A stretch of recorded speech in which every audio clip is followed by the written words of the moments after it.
이번 시간에는 우리 뷰 클러스터에 대해서 같이 한번 살펴보도록 하겠습니다. 뷰라는 거요. 뷰라는 거는 사용자에게 접근이 허용된 그 자료만 제한적으로 이제 보여주기 위해서 하나 이상의 기본 테이블로부터 유도된 그 가상 테이블을 보고 우리가 뷰라고 합니다. 자, 그럼 뷰라는 게 뭔지 좀 보자고요. 자, 예를 들어서 지금처럼 이렇게 학생이라는 이 테이블이 하나 있고 그 다음에 학과라는 테이블이 하나 있다라고 가정을 하자고요. 그럼 이 테이블들은 전부 다 이제 데이터베이스에 저장이 돼 있겠죠. 그 상태에서 특정 사용자가 이제 학생들에 대해서 이제 학번하고 이름하고 학과하고 그 세 가지를 이제 검색을 하고 싶어요. 그럼 이제 명령어로 쭉 입력을 하겠죠. 입력을 하게 되면 이제 학번 101에 홍땡땡은 학과 코드가 A01이니까 물리학과다. 그렇게 이제 나올 거고, 그 다음에 1002번은 김땡땡이고, 얘는 이제 영문학과다. 그렇게 나올 거예요. 그 세 번째 사람은 지금 학과 코드가 A01이니까 물리학과가 나오겠죠. 그 다음에 1004번 박땡땡은 학과 코드가 B02니까 이제 체육학과다. 그렇게 나오겠죠. 그렇게 해서 이제 사용자한테 그 검색 결과를 보여줄 때는 지금처럼 이런 형태로 이제 보여줄 거예요. 그러면 실제 사용자들은 이런 데이터, 이런 테이블들을 직접 볼 수 있어요? 없어? 없어요. 이런 테이블을 보는 게 아니라 검색한 그 결과만 볼 겁니다.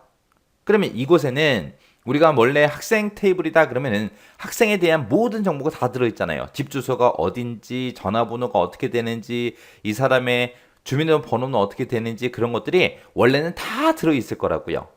근데 그런 데이터를 사용자는 볼 수가 있어요? 없어? 없어요. 데이터베이스에는 들어있지만 우리가 이제 검색할 때 학번하고 이름하고 학과 이 세 가지만 보여주세요라고 했기 때문에 이 세 가지만 딱 보여주고 나머지 데이터는 다 숨겨질 거예요.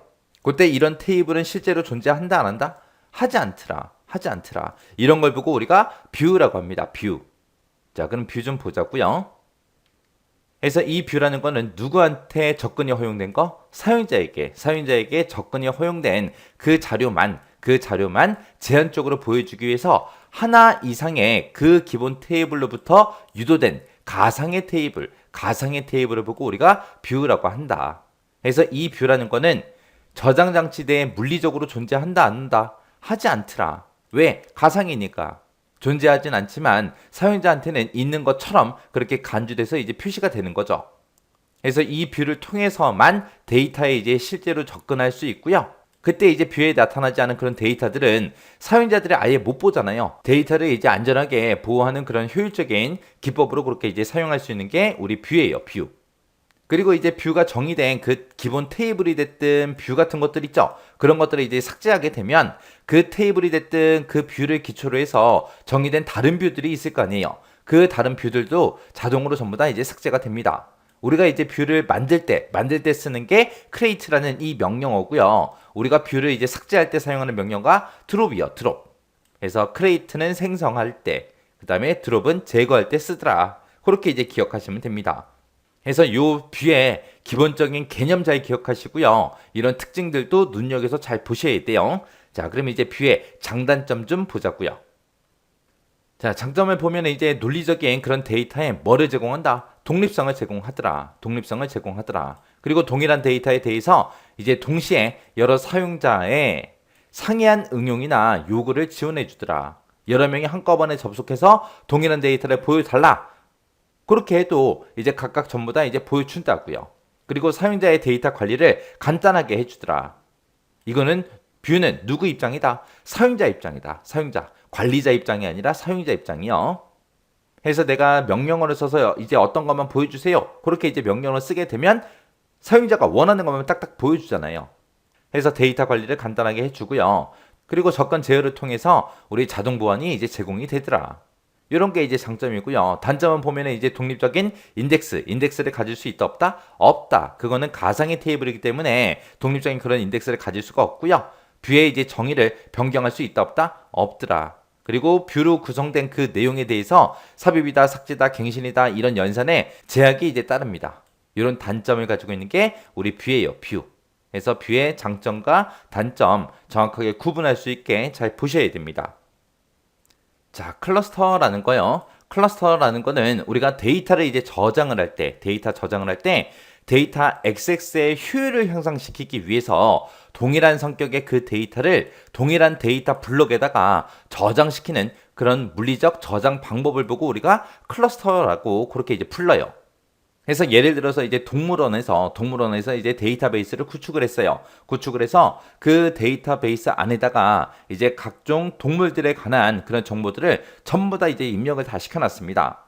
그때 이제 사용자들이 이제 홈페이지에 들어와서 이제 검색하는 것들을 보니까 뭐 호랑이에 대해서 이제 전부 다 검색을 하거나 토끼에 대해서 검색을 하거나 원숭이에 대해서 검색하거나 해서 각각 이제 동물별로 전부 다 이제 검색을 제일 많이 해요. 제일 많이 하면 그 각각의 동물의 종류 있죠. 그 종류별로 동일한 성격의 데이터를 동일한 데이터 블록에다가 전부 다 저장을 시키는 거예요. 저장을 시켜서 뭐가 좋아지게 XX 효율성을 향상시키기 위해서 조회 속도를 빨리빨리 하기 위해서 그렇게 이제 호랑이는 호랑이 데이터들끼리 그렇게 묶어서 이제 데이터 블록에다가 저장을 하고 원숭이는 원숭이끼리 이제 데이터 블록에 묶어서 그런 데이터들을 다 저장하고 사자와 관련된 그런 데이터들은 동일한 데이터 블록에 또 저장하고 그런 식으로 이제 저장하는 그런 방법을 보고 우리가 클러스터 그렇게 이제 불러요. 그렇게 이제 클러스터링 된 그 테이블 있죠. 그 테이블은 조회 속도는 우리가 향상을 시킬 수 있어요. 향상을 시킬 수 있지만 입력하거나 수정하거나 삭제하는 그런 작업에 대해서는 성능이 오히려 거꾸로 저하가 됩니다. 이렇게 이제 동일한 성격의 데이터를 동일한 데이터 블록에다가 저장하는 거는 사용자들이 이제 빨리빨리 검색을 할 수 있게, 조회를 할 수 있게, 조회 속도를 향상시키기 위해서 우리가 하는 거기 때문에 입력하거나 수정하거나 삭제할 때는 오히려 성능이 저하가 됩니다. 그 밑에 보면 이제 데이터의 분포도가 넓을수록 유리하다. 그런 말이 나왔는데 여기서 이제 데이터 분포도가 넓다, 좁다. 이게 무슨 말이냐면은 예를 들어서 학생 테이블이 있다고 생각해 보세요. 학생 테이블이 하나 있는데 그 테이블에 보게 되면 여러 가지 이제 정보들이 쭉쭉 들어 있겠죠. 그 중에서 이제 뭐 학번이라는 것도 있을 수 있고, 그 다음에 이제 뭐 다른 여러 가지도 있을 수 있고, 맨 마지막에 이제 성별이라는 그 속성도 있고 있을 거예요. 그때 이제 학번 같은 경우에는 학생들마다 학번이 똑같은 사람이 있다 없다? 없다. 해서 중복되는 데이터가 하나도 없겠죠.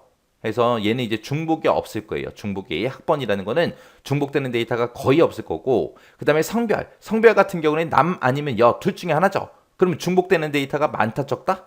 중복되는 데이터가 엄청나게 많다. 중복이 많다. 이렇게 이제 중복되는 데이터가 이제 적으면 적을수록 우리가 분포도가 좁다.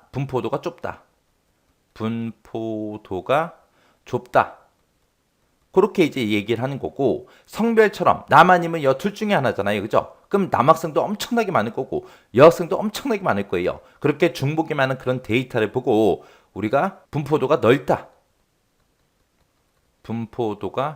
넓다. 그렇게 이제 표현을 합니다. 그래서 일반적으로 이제 분포도가 좋다라고 얘기하는 게 분포도가 좁은 거, 중복되는 데이터가 별로 없는 거, 그런 걸 보고 우리가 분포도가 좋다라고 얘기하는 거고, 지금처럼 이렇게 중복되는 데이터가 많아요. 그럼 분포도가 되게 넓겠죠. 이런 거를 보고 우리가 분포도가 안 좋다라고 그렇게 이제 얘기하는 거예요. 그래서 이제 클러스터라는 거는 데이터 분포도가 넓을수록 유리하다. 넓은 게 중복되는 데이터가 많은 걸 보고 얘기했죠. 그리고 우리 클러스터라는 거는 동일한 성격의 데이터를 동일한 데이터 블록에 저장한다 그랬어요. 그러면 지금처럼 학번 같은 경우에는 동일한 성격을 가진 게 별로 없을 거 아니에요. 성별 같은 경우에 남자, 여자 딱 두 가지로 구분이 되기 때문에 동일한 성격의 데이터가 엄청나게 많을 거예요. 이렇게 이제 데이터 분포도가 넓은 그런 테이블을 우리가 클러스터링을 하게 되면 저장 공간을 우리가 절약할 수 있습니다. 그리고 이제 우리가 처리 범위가 넓은 그런 경우에는 우리가 단일 테이블 클러스터링이라는 걸 하고, 조인이 많이 발생하는 그런 경우에는 우리 다중 테이블 클러스터링 요걸 이제 사용을 합니다. 해서 조인이 많이 될 때 다중 테이블 클러스터링, 그 다음에 처리 범위가 넓을 때 단일 테이블 클러스터링을 사용한다. 그거 이제 잘 기억하시면 돼요. 해서 뷰하고 클러스터 같은 경우에는 우리 기본적인 그 개념 있죠? 그 개념 잘 기억하시고 이런 특징들 정확하게 잘 파악하고 잘 정리하고 지나가시기 바랍니다.